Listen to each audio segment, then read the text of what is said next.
You can use cannabis, dabble in classical psychedelics if you choose, and that's your choice. And that doesn't mean I'm going to end up in rehab. It doesn't mean that my life is any worse.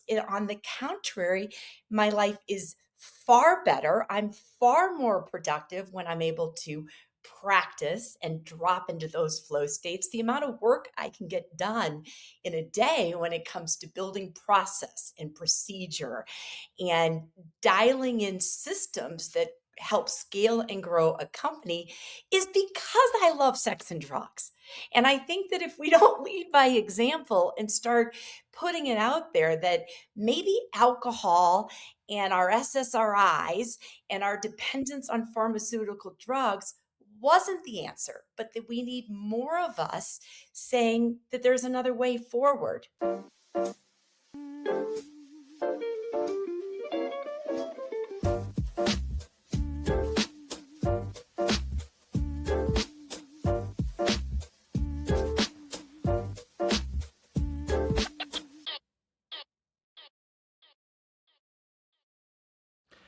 Hey, everybody. Welcome to episode 131 of High Spirits. I'm Ben Larson, And I'm Anna Ray Grabstein. and we're recording Tuesday, March 24th, 2026. We have a great show for you today. We have Tanya Griffin on. We're going to be talking about everything Illinois retail, social equity, sexual wellness. All right. Yeah, it's going to be a good conversation. But before we get there, Anna Ray, how was Hall of Flowers? It was so good. I had such a great time. California is kind of like peak lovely right now. And Mm. driving down the 101 and then Highway 1 to just arrive in this beautiful beach town full of palm trees and people that were just so excited um, to share their passion, what they were doing. I thought that there was a great turnout. Not a ton of the biggest brands were there, but the brands that were there, I think, had really good engagement by retailers that showed up. People were placing orders. There was just a lot of positivity. And overall, I left feeling like California is back. Absolutely. Yeah, it was really good. Hmm. Back. Oh, well, that's great. That's good to hear because as we jump into some of the news, California continues to try to give us pressure. You um, know, it's an endless struggle. That mhm. is the reality of cannabis, but the signals are there. Like there are people that are working really hard. They're doing amazing work. There's consumers that are showing up to buy products, the same product again and again. They love brands, and I don't know. I think that there's a lot of different signals that are telling us different things, but Hall of Flowers felt like an indicator of a good year for the state. So I'm going to hold on That's to that for today at least. that's great. On the Yeah. other side of persistent challenges, I'm sitting in Chicago at a convenience store show, the Cannabis Forum (CSP), and talking about everything, just like how the THC category has really impacted convenience stores, the landscape there, and the big fight on our hands at the federal level. But not just that, the kind of persistent and fragmented fights at the state level as well. Alabama is a great example where last year hemp regulations came rolling out. Convenience store lobby wasn't really in the room, and they were one of the ones that got cut off as just like a major chunk of how to like refine how many places these THC products were showing up in Alabama. And Yeah. if you're not watching Alabama, yes, you can go get THC in Alabama. Just don't call it medical marijuana or legal cannabis. Well, so talk to me about the convenience stores versus the retailers Hmm. versus all these different categories of retail and how they separate or see themselves differently or lobby differently. How are you seeing that showing up? Yeah, it's a good question. It's something that I've been learning over the last couple years. But to your point earlier, there are the liquor store. There's the liquor store contingent, and liquor stores have their own narrative. They only sell adult beverages. They card just about anyone that walks through that door, and so they are perceived as having a higher level of age gating, right?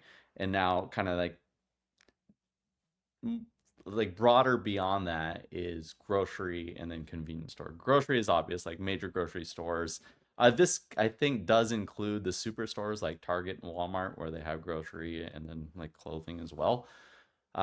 Those that's like kind of one group in itself, and then there's the convenience stores, which are, the Circle K's and 7-Elevens, but by and large, a lot of like single operators. Like think of it as like a single location dispensary owner, right?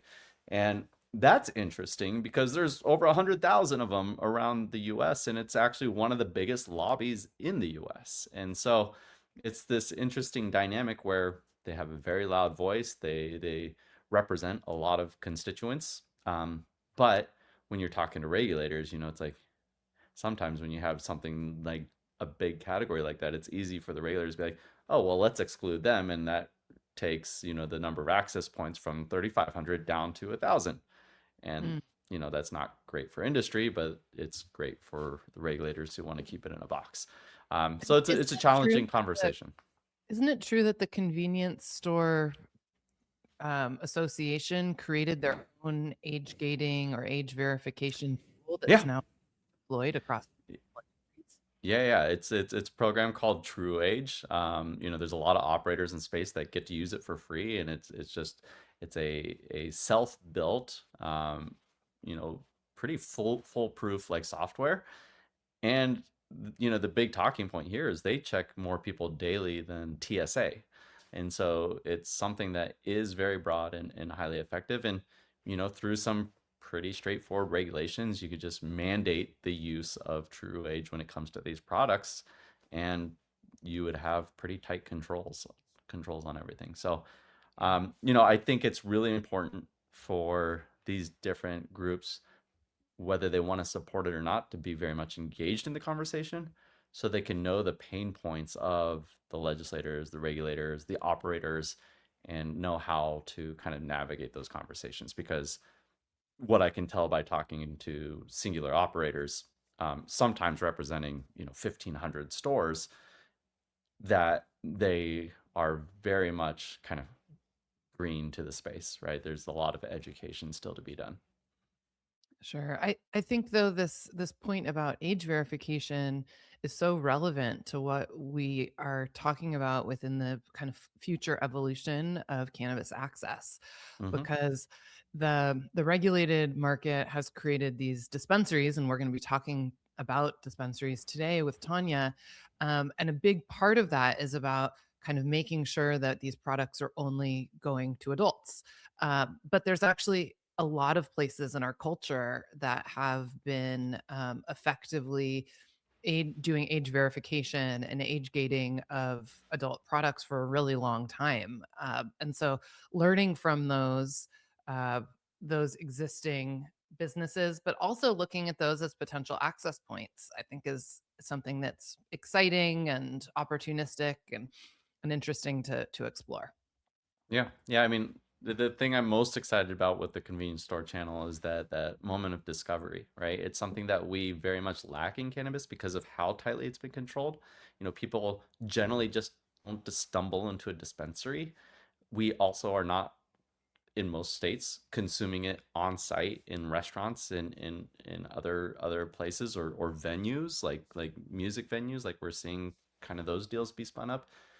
And so, and we've even talked on previous episodes, like sometimes people even have a challenge consuming in their own home because they're renters, right? Like, and so to think about how people do just stumble into convenience stores, maybe they're getting gas or something like that, and they'll buy a singular item, and oftentimes they're consuming those items within an hour of purchasing it. Like that is a great way for cannabis products to be normalized and to have people kind of explore and discover what works for them. So yeah, really excited thinking just like envisioning the future where we do have access to this particular channel. Yeah, so interesting. Awesome. Well, let's jump into a quick little update on some news and then talk to Tanya. Uh, Absolutely. yeah. So I wanted to bring up this website called Bouffe du Jour. And Boothdujour.com is a website that I first stumbled upon based on content on LinkedIn. And Ben, you and I have been texting each other these articles for the past like week and a half, and I've become obsessed. They're Bouffe du great. Jour has quickly become like the gossip girl of the cannabis industry. It is like it mixes sort of sharp investigative journalism with a level of snark that I have really never seen in cannabis before, and I am so here for it. There is something about satire as this truth teller and satirists as the folks that have a license to really shine a mirror back at us that I really appreciate. But they're also totally anonymous. And any guesses of who these folks are, Ben? What do you No, think?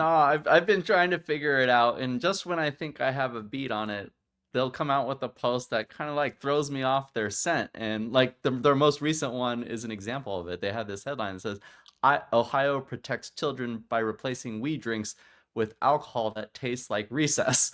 And it's a picture of like Capri Sun hard lemonade or something like that. And it's like so on the nose and it's like so true. But at the same time, I was surprised because it feels oddly supportive of the THC beverage category that's operating outside of dispensaries. And usually when I see these accounts, they're pretty support. Like, I don't know. I think of the Dank Informer and how like MSO focused it is.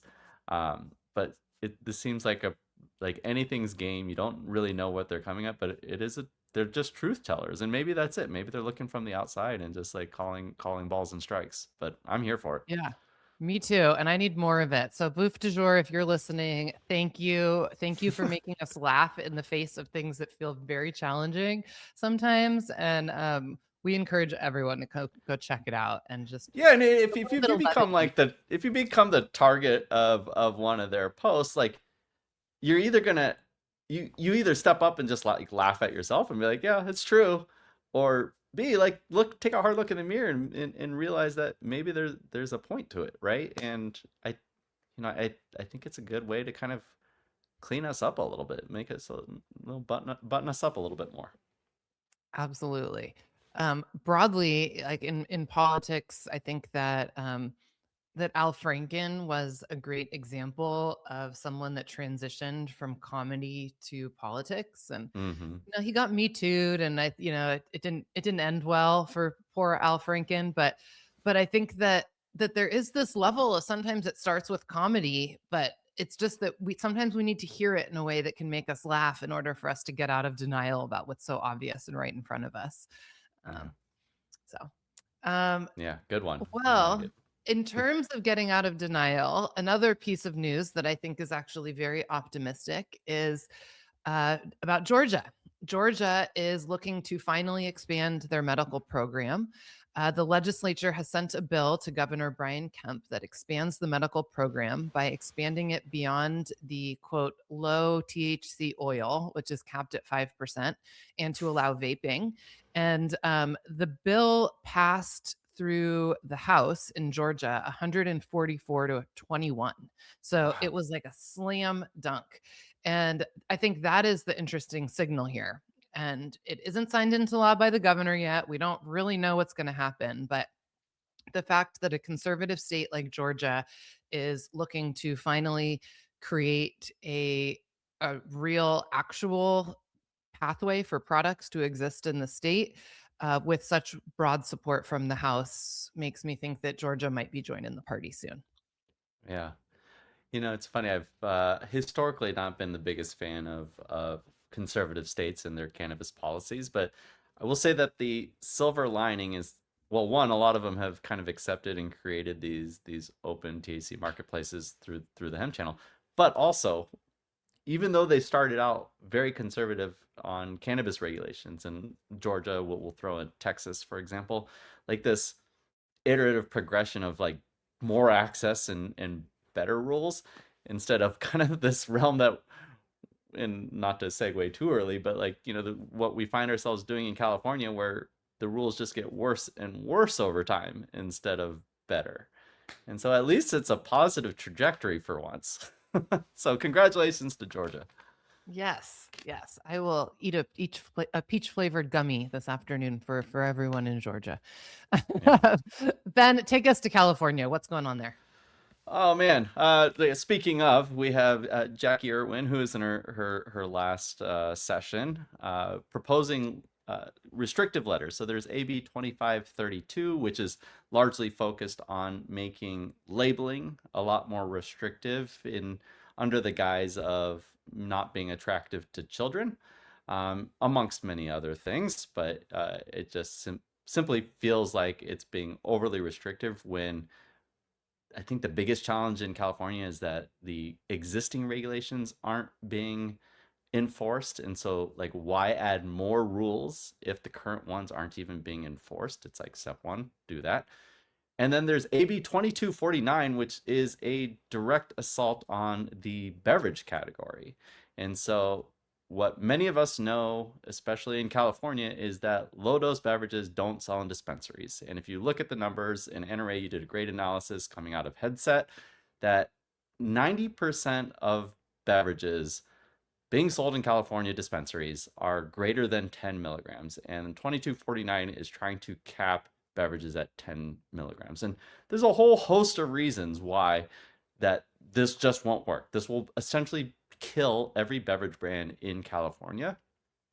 And it's not just because the consumers don't want it, but like the dispensaries and the distributors are not outfitted to support this category. There is no distributor in California to load pallets of beverages into. There is no storeroom that looks like a safe or a locker at a dispensary that can store pallets of beverages. And so if you're going to take a 100 milligram bottle off the shelf, you have to replace it with 10 milligram beverages. Like, this is just not going to work. And so there's these two bills. It's our last session. That's important in California because California legislature generally likes to grant the outgoing legislators their final wish. Apparently, she has other bills coming as well, so maybe we can trade some of those. But I don't know.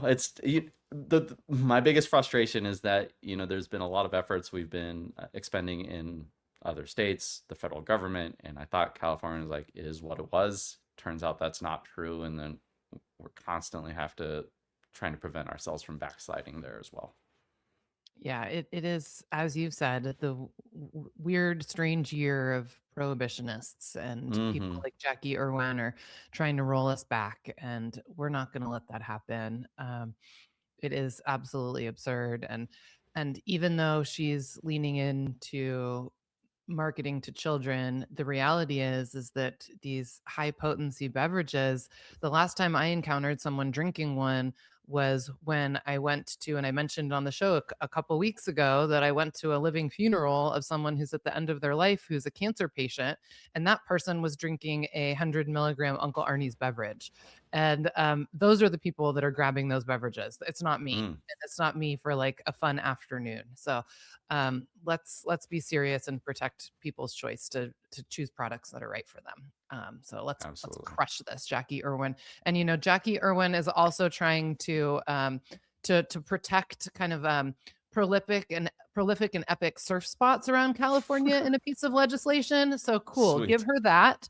And all these surfers that she's trying to protect should come out and remind her that people really like to surf and consume cannabis together. It's a beautiful coming together. Of course, being safe. I don't know if it's an official stat, but I do strongly feel that the two most popular hobbies in Santa Cruz are surfing and smoking weed. Totally. Yes. Where I went to college. So I feel that. Amazing. Well, we have ranted for a while, and we've got a great person in our green room who I can't wait to bring on. My friend Tanya Griffin is a multi-hyphenate badass, in my opinion. She spent the last 3 decades building companies she's passionate about, and now she has a growth management firm called Water and Trees that straddles cannabis, sexual wellness, fintech, and femtech industries with a focus on scaling high-risk retail and craft brands. And she entered cannabis by building the first vertically integrated cannabis franchise in Illinois. And She has also is currently building two different product companies, Oh Yes and Honey. And she has a nonprofit called Save My Life, which provides free Narcan nasal spray where people work, live, and play. We're going to have a conversation talking about all of this. Welcome, Tanya. Hey guys, great Oh. conversation. I think I want to go right for bouffe du jour. I know. Well, you I already want put to out a add that weekly to my newsletter, list. right? Yeah. Yeah. So excited that you're here with us. And I know that Ben doesn't know you. You and I met last year and have since talked regularly about all things life, weed, women's health. And we just had to make this conversation happen. So I'm excited for Ben to get to know you and for our audience to get to know you. Well, I'm happy to be here for sure. Awesome. Yeah.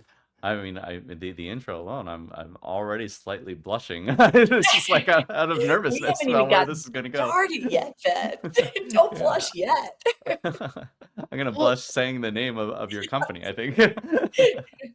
Well, Tanya, why don't you just give us the background? Give us some origin story, how you got into cannabis, what you're doing now, all the things. Yeah, I have been building companies since the 90s, which dates me. Started with Kangaroo Kids. I'm a midwife lactation consultant, and by the time I found my way to cannabis, I was living in Chicago, come from a Irish Catholic drunken background where alcohol just rips through my family tree, and cannabis absolutely, just made so much sense. Then it was really the players back in the day that had done it right was Colorado. Even Mm. California was fledgling, Oregon, everybody else was falling down. I ended up partnering with one of the biggest outfits at the time, the Green Solution, and we sat down, the Spidels and I, and looked at how do we really move this industry forward with no money. These were not trust fund kids. So that's when I really got behind building the first vertically integrated national cannabis franchise in the country. This is going back to 2014. We got it registered in every state, tackled Illinois, which is my home state, which we're going to talk about today, and kind of managing retail. From the retail hat, I have been building retail companies for 35 years, privately owned, mom and pops, because I fund them myself, I build them myself. When I exited from my Illinois dispensaries, I owned the first round of Illinois dispensaries. I probably should have retired and gone and played, but I love building companies. It gets me up in the morning. Um, so I love sex and drugs. I have sex every day. It's just something I like. I see you, Ben, blushing. I see you. So I went head first into the CPG space. I built Oh Yes, which is all sex, drugs, and rock and roll. I sell into the dispensaries in Illinois and Missouri, really pushing on the hemp and the farm bill. I sell direct to consumers. With CBD and CBG and leaning on terpenes. I never played with D8 and D9 in that space. Anna Ray, honey, is because I fell into some, patents out of Israel that were feeding the bees, honeybees, an RSO rich nectar full of either THC or hemp. Bees don't have an endocannabinoid system, so we don't get them high, but I get a single ingredient raw honey uh, that is crazy, super bioavailable, like nano Hmm. emulsifying, and wrap that through my OES products. Um, that's kind of it. I've always done what I've loved. I've kind of followed where I'm at in life. Kangaroo Kids is because I was a parent. I've got 6 kids and some grandkids, but now I'm into sex and drugs and my love for retail and, just meeting the customer every day, building process and procedures and, everything customer acquisition and retention. Uh, I bloody love it. Mm. So that's where I'm at now. My main, what pays the bills, obviously, is not a CPG brand in the cannabis industry. That's a moment of pivot and hold, and I'll be the last woman standing in sex and drugs if things keep going the way they are. But my growth management company, Water and Trees, I've had that since 2008, started building healthcare companies in Chicago, surgical centers, cardiology practices. And when I saw where cannabis was heading, this is 2011, and the rumblings in Illinois were starting. That's when I partnered with the Green Solution, wrote the application, won the licenses, and now I've got the cannabis stink on me forever. It's never going away. So that's it. That's my journey from colostrum to cannabis to come, for sure. Colostrum to cannabis to come. All right. There, Those I are can see why now you Anna Ray and see you are the friends. red, No. man. You're so cool. So, So, okay. Ben, you Um, take. well, yeah, I mean, I do want to explore all of that, and I do. But I'm going to start here in Chicago because I'm Yes. sitting here. And I was actually touring a bunch of facilities yesterday and talking to some of the operators. And some of the narratives that we hear coming out of Illinois seem to ring true, and that's the big bad wolf of the MSOs, and they have a very present kind of reputation out here, and it seems like everything everyone was saying is maybe true as far as like pressure on kind of some of the small operators and the mom and pops, and you were kind of talking about that, and you have such a positive outlook on everything, and I'm like, that's very refreshing. And so I guess my question is like, what what keeps you positive? What do people need to know about competing in this particular marketplace, and like how to navigate, something that is so entrenched with these large operators that could be very challenging to compete with? Great question. What keeps me positive is I'm constantly doing the dopamine chase, Ben. Pulling back from that. Um, Illinois is such an interesting market. I mean, I mentioned that I got my start really in Illinois, and that's where all of the MSOs got their start. I mean, I remember Hmm. sitting around the table with PharmaCann and all Ben and Charlie, everybody, we were all doing the same thing back in 2012, 13, before we got the licenses. Some of those guys I just mentioned aren't around anymore. They've already crashed and burned, but because Illinois was the seed bed for these bigger organizations to get their start.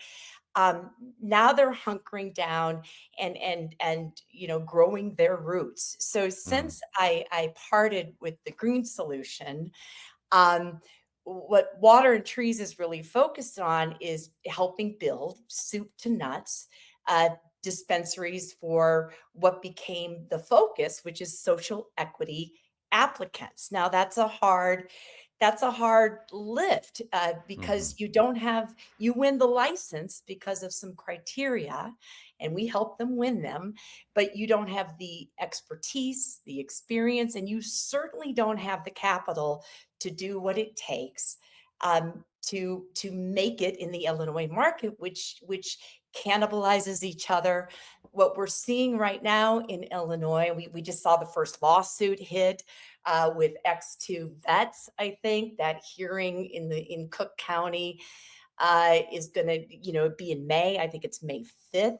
That's the first push where they're taking the IDFPR to court to say, hey, listen, this is an unfair advantage. These multi-state operators are all using MSAs, management Hmm. services agreements to get beyond the law, which says 10 dispensaries. So that's it. That's hard. We operate and do the buying and literally build soup to nuts, several dispensaries in Illinois, and it is difficult. It's difficult when you don't have that layers of admin help and support and the ability to instead of just drinking from a fire hose, which no matter what traditional retail or cannabis retail, as an owner operator, that is what you do on a daily basis. You put out fires, you're drinking from a fire hose. So if you're going up against Rise or Sunnyside or any of these companies that can take a step back and look at their operations and grow them methodically if they choose to do so, you are at a disadvantage as a mom and pop. That could be a one-off, which is makes it particularly difficult. Or if you're sitting at the level of 5 to 7, you're still up against it. Mm, mm. Well, so you mentioned that there's a 10 cap of stores in Illinois. We haven't done a super deep dive on the Illinois market on this show. And I think that it would be useful to talk about the market structure there, because one of the things that is so interesting and kind of fun, but also complicated about cannabis is how all these different states have different market dynamics that are driving kind of what ends up happening in the business kind of environment that everyone's competing in. So, can you give us an overview of the market structure in Illinois?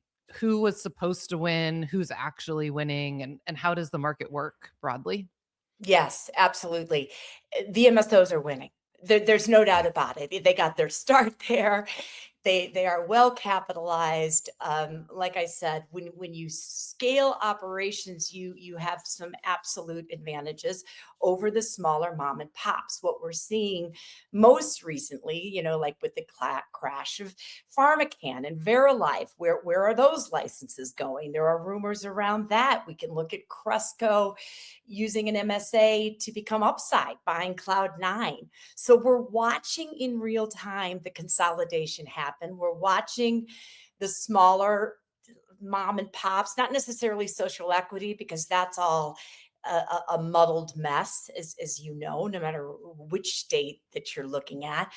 But we're seeing a lot of distress. It's dispensaries are very, very difficult to operate. And then by extension, there's not a lot of meat on the bone. And because of that, uh, these dispensaries are cannibalizing each other. I mean, we can look at Ohio and Yost and the AG there did with going Mm. after the MSOs relative to price fixing. So we're going to see those disadvantages. We hand these licenses, whether it be straight up or through a lottery. Now it's all going to be Virginia. It's all going to go to lottery at this point.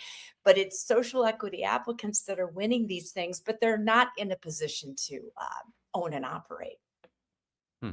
in my So, opinion. so, And Illinois is the perfect example of that. It's where it got its start, the multi-state operators, so we're feeling this kind of price compression, this kind of like right? bottoming out, so to speak. And I don't know if we're at the bottom yet or close, but uh, some markets teach us there's always more you could go down. Right. That's But unfortunate, right? feeling that there's this tension, you got to in what you were mentioning, what's happening with AG Yost, like what's the silver lining? What's pulling us through? Where do we feel the energy is flowing in that where we're going to start kind of climbing back out of this? Like, you know, do you feel like there is a through line by which these social equity operators will be able to leverage folks like yourself and get to viability? What do we need to happen to enable that viability to be true? I'm going to start with what we need to happen. I think, and I'm not, and believe it or not, I'm not going to start with Schedule 3 and rescheduling and alleviating some of the pressures of 280E. I think what we're seeing is that these smaller operators do not have access to capital. That has to be one of the biggest lifts that we can alleviate. Guess what? It's not, and this is the Mhm. positive thing. It's not consumer demand. We love cannabis. Consumers love cannabis. Look at Gen Z across the board. We're watching, what we saw 40 billion drop out of the alcohol stocks, Mhm. overnight. So consumers love the plant. They love the product. They love consuming it. That that gives me tremendous hope.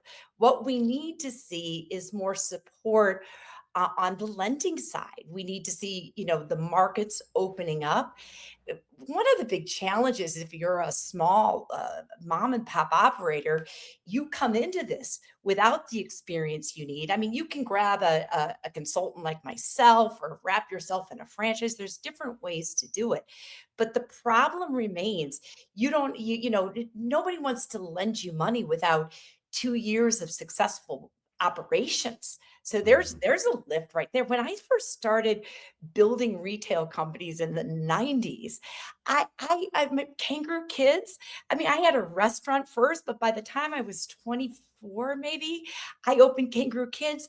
I walked into Heartland Bank with experience and they just liked me, and the SBA handed me money. And I did multiple SBA loans subsequent to that. So in traditional retail, I was able to scale my companies, build chains, put multiple locations because I leveraged the SBA. That's not an option in Mhm. cannabis. We need vehicles by which we can sustain these companies. I do a lot of work with a group, but you guys probably know Bob Hopen, and Mhm. he's behind a group called C Trust. Now this is interesting. C Trust is creating scores, FICO scores, basically, good karma scores, and monitoring these licenses so that we can free up some capital. Because if you've ever owned a small business, you understand that without that flexibility in capital, it's very hard to grow. You're just cut off at the knees every time. So I think But that's a Tanya, big, not to be the negative Nancy, yeah. but we had Steve Ernest from Chicago Atlantic on, Oh I think yeah. last week recently, and they've deployed over 3 billion in debt to cannabis companies, but they don't like to deploy less than $5 million, Right. and they do way more than that. And so their target in terms of the type of business that they invest in are not small businesses. And so even with something like a credit score, like who or where is this capital going to come Well, I'll from? tell you You who know, wants to that step we're up, investing in. Anna Ray. It's this consortium. I'm going to call it a consortium, but I've labeled that.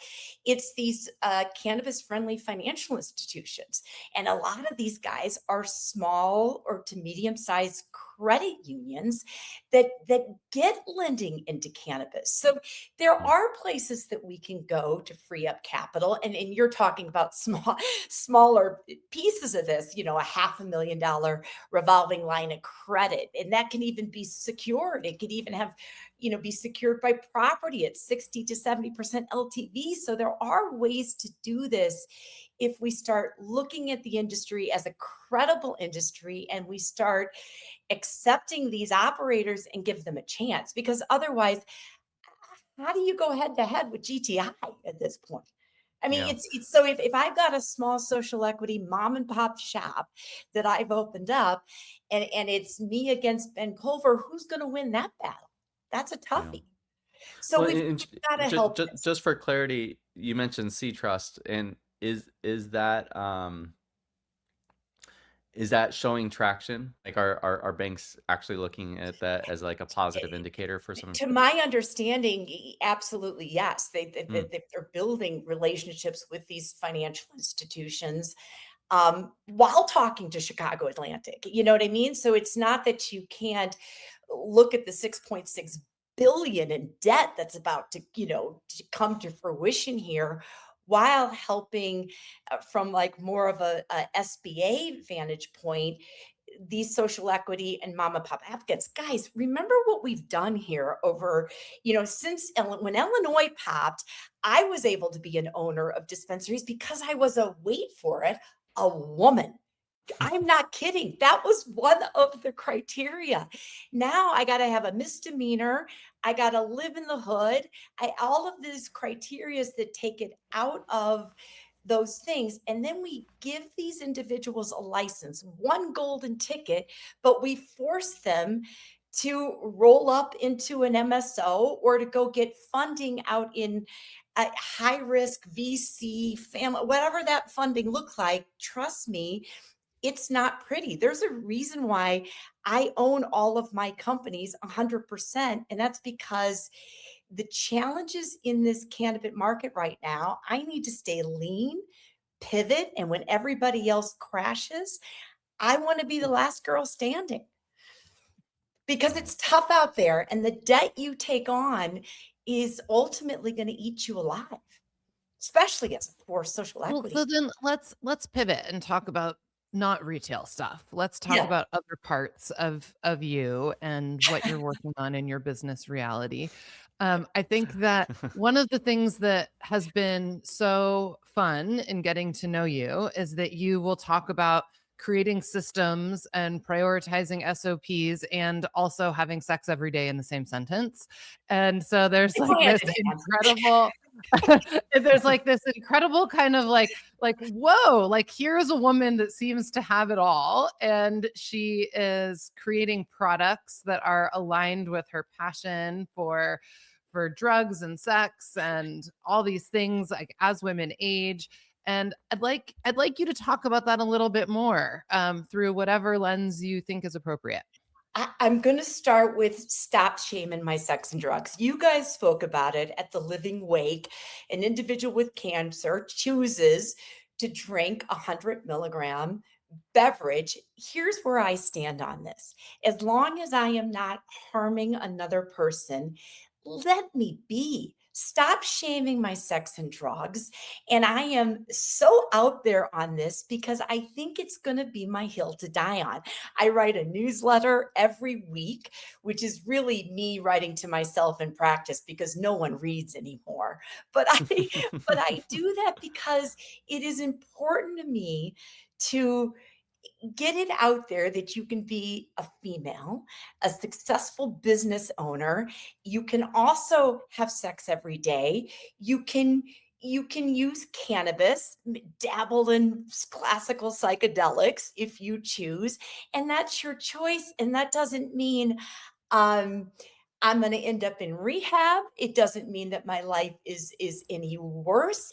On the contrary, my life is far better. I'm far more productive when I'm able to practice and drop into those flow states. The amount of work I can get done in a day when it comes to building process and procedure and dialing in systems that help scale and grow a company is because I love sex and drugs. And I think that if we don't lead by example and start putting it out there that maybe alcohol and our SSRIs and our dependence on pharmaceutical drugs wasn't the answer, but that we need more of us saying that there's another way forward for this. And I am very happy that I landed in the cannabis industry. And by extension, not that I'm going to go sell classical psychedelics, but I'm certainly in favor of those. And I don't think anyone else should tell me what I can do, the sex I can have, or the drugs I can take, provided I'm in my space, not hurting another person and doing good for myself. Anna Ray, what was the actual question? No one cares. It's my turn to ask Wow, questions. I really got lost on that. That was my Ben, what soapbox. about you? No Are you more gonna do you soapbox. have sex every day, Ben? I would so that was the kind of motivation I would love that. But Yeah. no, I don't. Not to give away too much information, but I'm curious, like, what came first, or has this always been your hill, or was there an unlock? Did the cannabis industry Yeah, help you good get there? point. Like, yeah, how do Let's we just get say Tanya this. Griffin today, and what was I've Tanya always Griffin had a yesterday? hill. I've always had a I am the oldest of 10 kids. My dad has passed away, but he was so eccentric. Anytime he got into a room, he would cause problems. Literally. So I sort of grew up with the entrepreneurial bug deeply. Again, I really haven't really worked for other people before. I really have always run my own companies. And fought whatever battle was in front of me without shame. So this has been my MO for a long time. When I fell into cannabis, I couldn't believe my luck. Like here was something that has been prohibited and shamed for 100 years, kind of like abstaining from sex, like they all married together.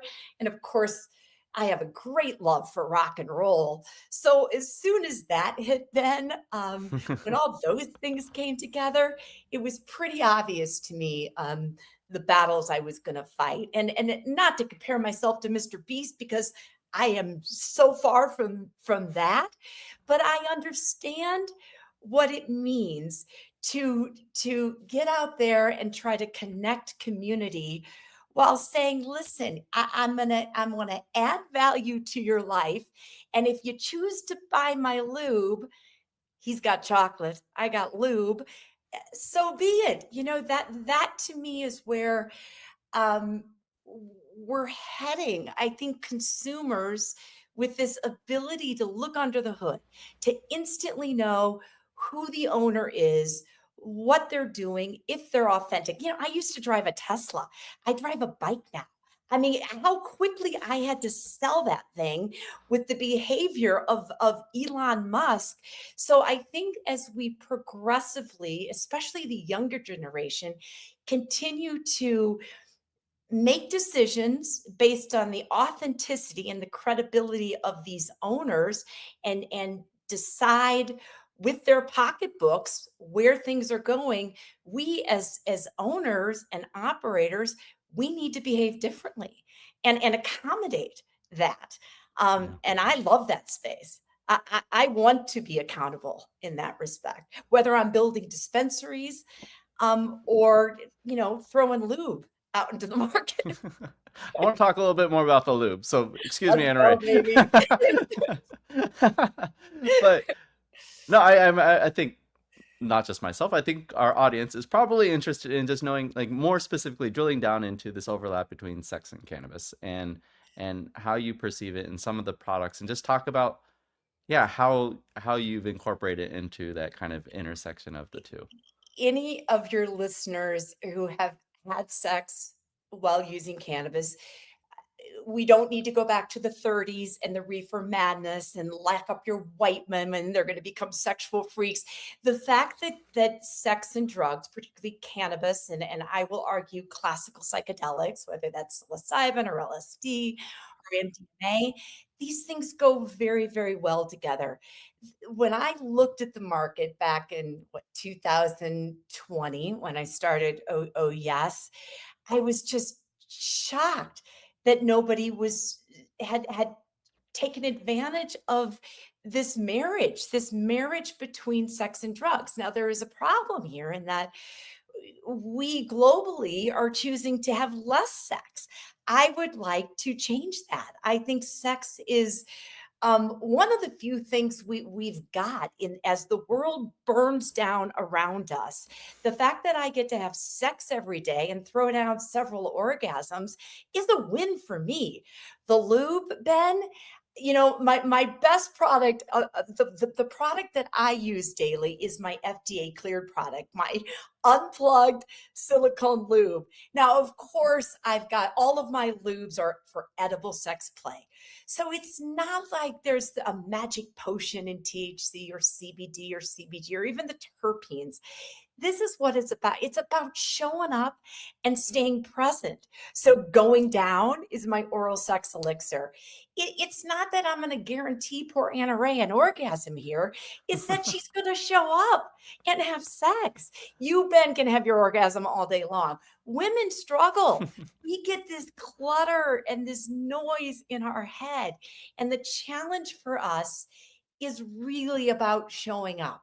And where cannabis helps with that is it starts pushing back on the noise. It helps you let go of some of those inhibitions and fight through and show up for a good blowjob, or show up for those multiple orgasms, which, by the way, I would never trade being a woman.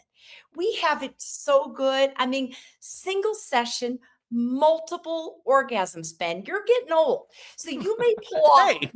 one, you you got a refractory period we shouldn't even discuss on this podcast, right? Anna Ray and I are built These are differently. bold assumptions, ladies and gentlemen. Bold assumptions. But the point is, look what these drugs can do. I mean, cannabis is our Viagra. I would argue that you could push into again, the classical psychedelics, MDMA every once in a while for a couple, or microdosing psilocybin or LSD. Those are all things that help us sit in that moment and show up for sex. And I'm all for it. So that's what Oh Yes is to me. Well, and so I want Nice. to add this other layer because as I've gotten to know you and you've gotten to know me and asked me all kinds of crazy questions about things that usually no one asks me about on a Zoom call, um, there you've also kind of brought hormones to the table in the conversation as well. And I know that you are also like an advocate, really, I think broadly when I think about it, for just living and feeling fabulous and Yes. looking at like, which I think is highly relevant in this moment where there is all kinds of peptides and GLP-1s and experimentation going on around longevity and the whole longevity industry kind of converging with technology. And I think that the work that you're doing is actually very kind of parallel to that, because what you're talking about is that we all have a right to feel fabulous, show up present, and that can be the unlock for us to be great business people.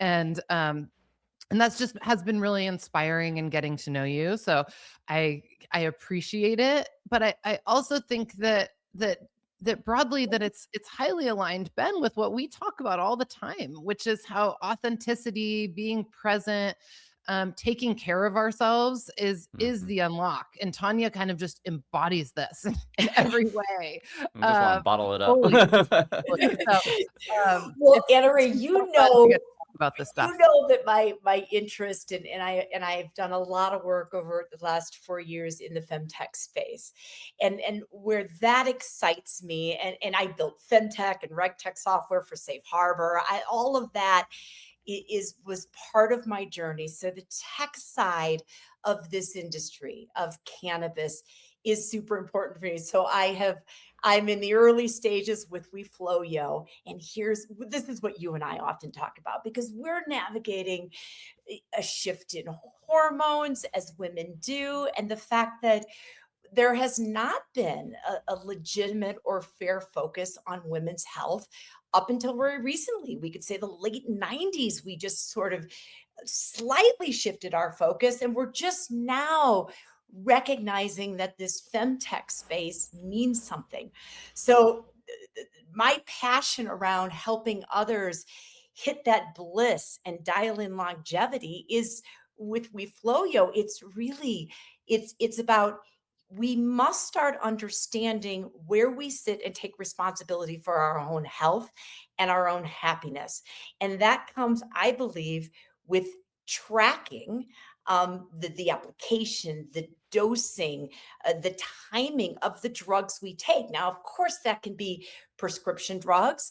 It can be supplements, but equally, it is recreational drugs. And until we start really dialing those in so that we can factor in flow states, what makes me so happy every day, we need to stop shaming these drugs, look at the contraindications, have real conversations. I have 6 kids.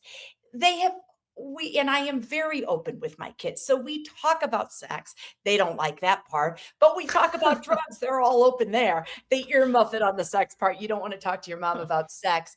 But when it comes to drugs, all of my children who are now 24 through 31, I've got grandkids, they've always had access to drugs.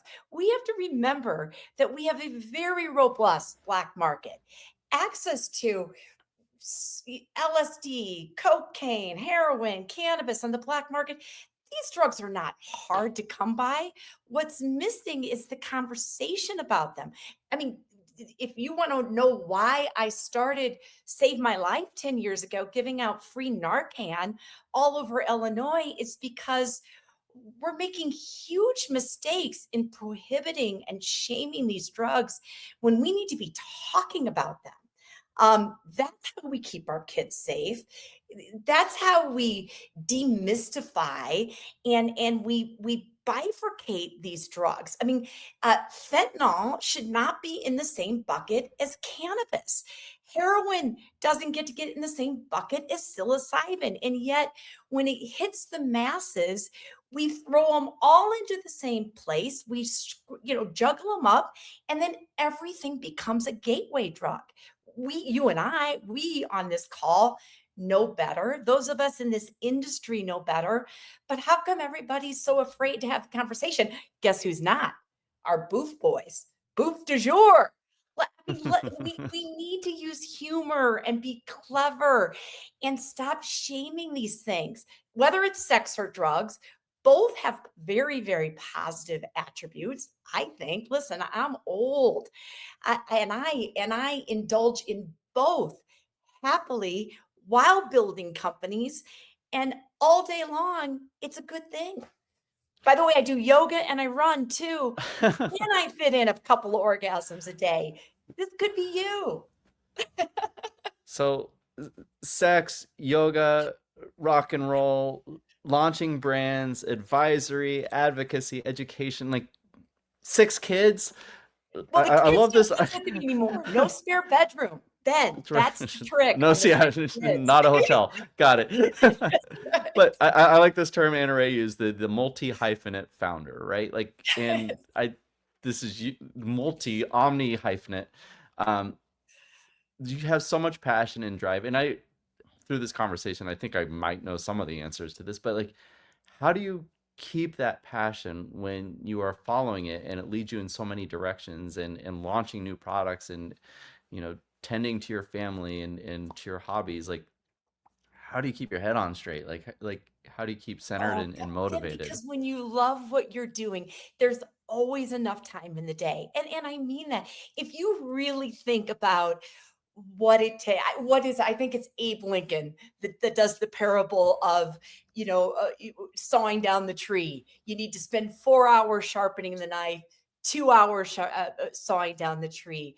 So when you're living in these places and you have years and years of practice that I do on making decisions and problem solving and practicing and practicing and practicing, dropping into those flow states, building companies and following your passions comes a lot easier. Now, I wasn't able to do this in my 20s, my 30s, or even my 40s the way I can do it now. And that's because I've had a lot of practice making decisions and solving problems when I grow companies. So it just gets easier.